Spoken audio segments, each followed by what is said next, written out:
aquí, saliendo a la izquierda de mi estudio, está un ambulatorio, un centro de salud para pacientes ambulatorios. Ahí es donde me meten en el ojo.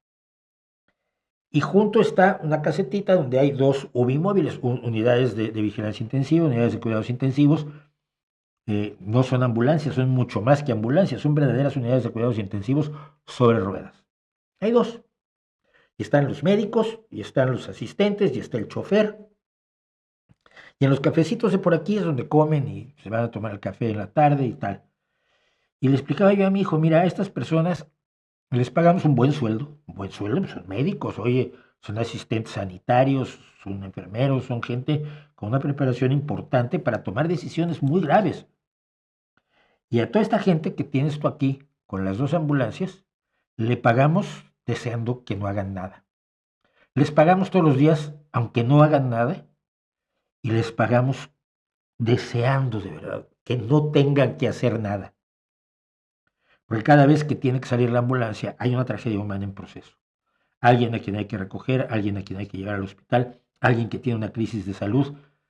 Y esto es preferible que no ocurra, claro que ocurre. Pero le decía yo, nosotros les pagamos a ellos deseando que no hagan nada, deseando que no trabajen, porque los necesitamos allí el día que son necesarios.